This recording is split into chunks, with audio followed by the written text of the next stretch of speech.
2020년 9월 6일 주일 새벽 기도를 시작하겠습니다. 오늘 본문은 창세기 40장 1절부터 23절까지인데요. 오늘 1절부터 8절까지 그리고 21절부터 23절까지만 제가 봉독하고 말씀 증거하겠습니다.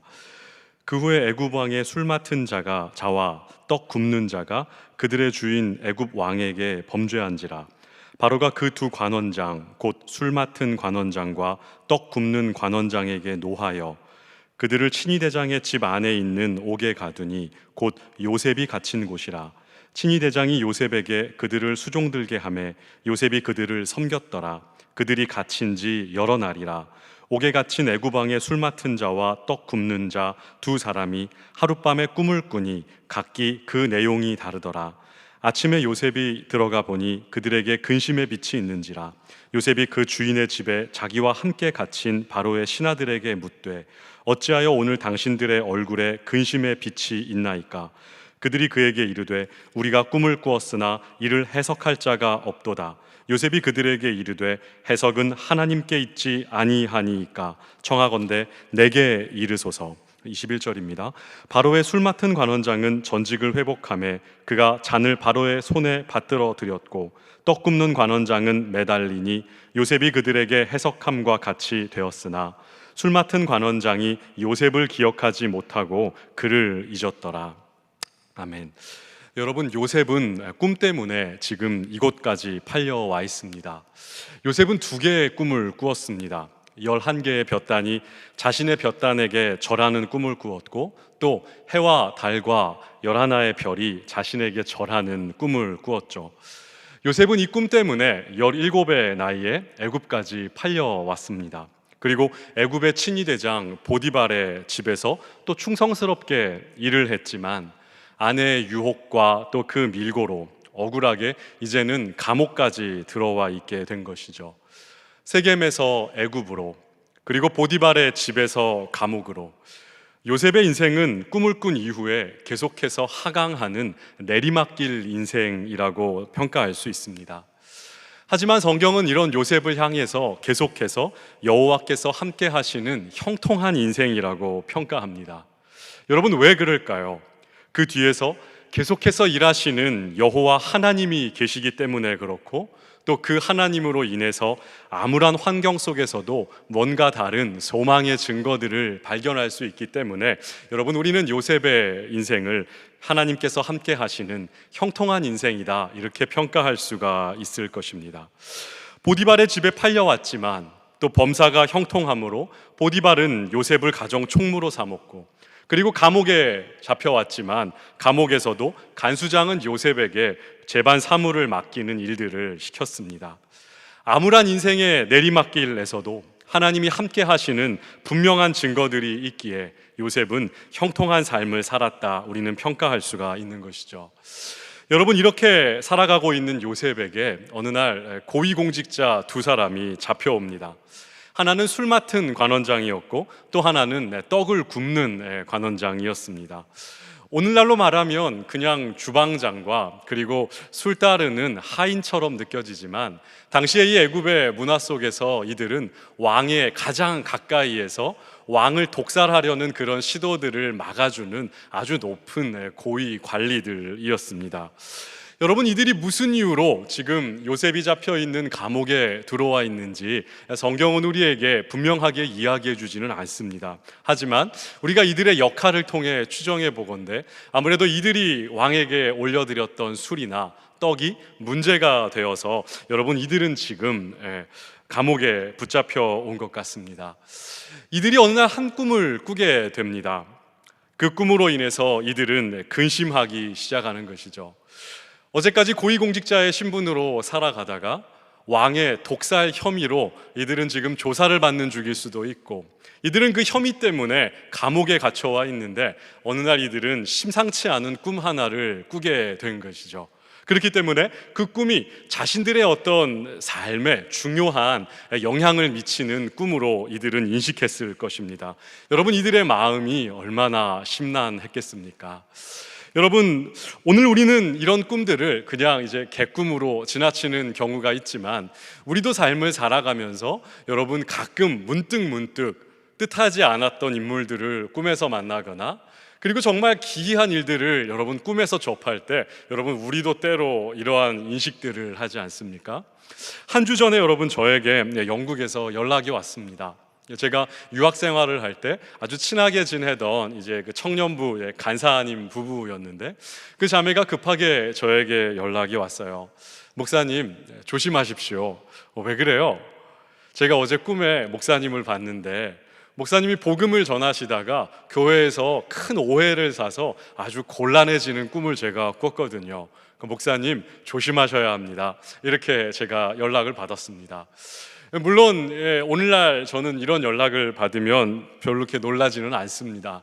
저에게 이렇게 중요한 일이라고 생각되지도 않지만, 꿈을 꾼 그 자매의 입장에서는 몇 년 동안 보이지 않던 제가 갑자기 꿈에 나왔고, 그리고 목사로서 복음을 전하다가 애매하게 고난을 당하는 꿈을 꿨기 때문에 뭔가 비상한 느낌을 가지고 저에게 연락을 준 것이죠. 여러분, 오늘 본문에 등장하는 이 술 맡은 관원장과 이 떡 굽는 관원장도 이런 꿈을 꾸고 여러분 번민에 휩싸였고, 그들의 얼굴엔 근심의 빛이 역력했습니다. 여러분, 이러한 이제 이 둘에게 요셉은 이야기하기 시작합니다. 해석은 하나님께 있지 아니하나이까 청하건대 내게 이르소서. 여러분, 당시 사람들에게 꿈은 신의 영역이었고 인간의 영역은 아니었습니다.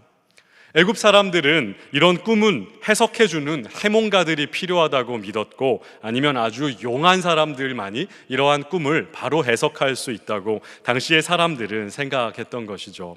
그런데 이런 잘못된 믿음에 사로잡혀 있는 이들에게 요셉은 자신의 신앙을 당당하게 증거합니다. 이 꿈은 우리 하나님께 속해 있는 것입니다. 다른 신도 아니고 또 해몽가들도 아니고 용한 그 누군가가 아니라 바로 우리 하나님께서 이 꿈을 바로 해석해 주실 수 있는 이 꿈은 우리 하나님께 속한 것입니다. 우리가 믿는 하나님을 자랑하고 고백할 기회로 여러분 요셉은 삼고 있는 것이죠. 근심하는 세상 앞에서 성도의 삶은 이러합니다. 하나님께 나아가십시오. 하나님께서 그 문제를 해결해 주실 수가 있습니다. 우리 하나님은 살아계십니다. 여러분의 모든 문제와 생사화복은 우리 하나님의 손에 있습니다 라고 고백하는 삶, 저와 여러분이 살아가야 할 여러분 삶의 모습이 아닐까요? 술 맡은 관원장과 이 떡 맡은 관원장은 모두 그들이 꾼 꿈대로 되었습니다. 술 맡은 관원장은 3년 후에 바로 앞에서 그 지위가 회복되었고, 또 떡 맡은 관원장은 나무에 달려서 새의 먹이가 되었습니다. 요셉은 원래 이 꿈을 해석해 주면서 이 술 맡은 관원장에게 이렇게 부탁을 했습니다. 당신이 잘 되시거든 나를 기억해서 바로에게 알려 나를 구해 주십시오. 그러나 오늘 본문은 여러분 어떻게 끝이 날까요? 23절은 이렇게 끝이 납니다. 술 맡은 관원장이 요셉을 기억하지 못하고 그를 잊었더라. 이렇게 끝이 납니다. 사람은 저와 여러분을 잊을 수 있습니다. 사람은 우리를 배신할 수 있습니다. 사람은 중요한 순간에 우리를 기억하지 못할 수도 있습니다. 그러나 하나님은 우리를 잊지 않으십니다. 요셉은 이렇게 2년의 시간을 더 감옥에서 잊혀진 채로 지내야 했습니다. 하지만 여러분, 요셉의 인생은 그렇다고 해서 절대로 망한 것이 아닙니다. 요셉은 2년의 시간을 그 사람에게 잊혀진 채로 더 감옥에서 보내야 하지만 여러분, 하나님은 이 요셉을 잊으신 것이 아니기 때문에 그렇습니다. 어떻게 보면 감옥에서 더 지내야 하는 2년의 시간은 요셉의 뜻대로 되지 않는 시간이었습니다. 그러나 이것은 하나님의 계획에 의하면 하나님의 계획이 이루어지는데 꼭 필요한 시간들이었습니다. 왜냐하면 하나님은 앞으로 이 요셉을 통해서 온 땅의 기근에서 모든 애굽의 사람들과 또 야곱의 가족들을 지키실 것이고, 더 나아가서 아브라함에게 하신 언약을 이루어서 큰 민족과 나라를 앞으로 세우실 것이기 때문에 요셉은 2년 더 감옥에 머물러야 했던 것이죠. 사랑하는 여러분, 우리가 인생을 살아가면서 우리는 인생의 내리막길에 처할 수도 있습니다.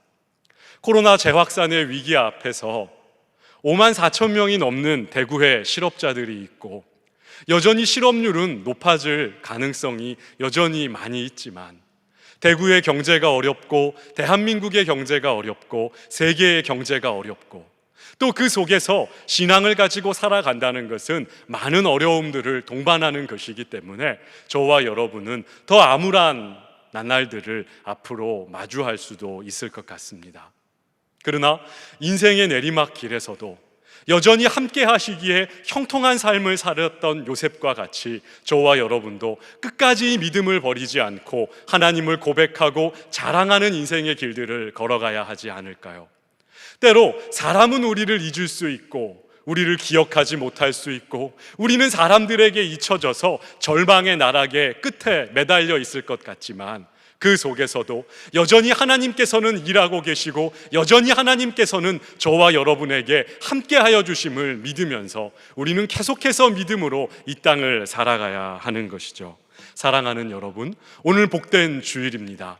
이 주님을 마음껏 예배하고 또 월요일부터 살아가는 저와 여러분의 삶의 자리에서 끝까지 우리와 함께 하시는 하나님을 믿음의 눈으로 바라보고 이 하나님을 붙들고 믿음으로 끝내 승리하는 저와 여러분의 복된 인생 되시기를 주님 이름으로 축복합니다.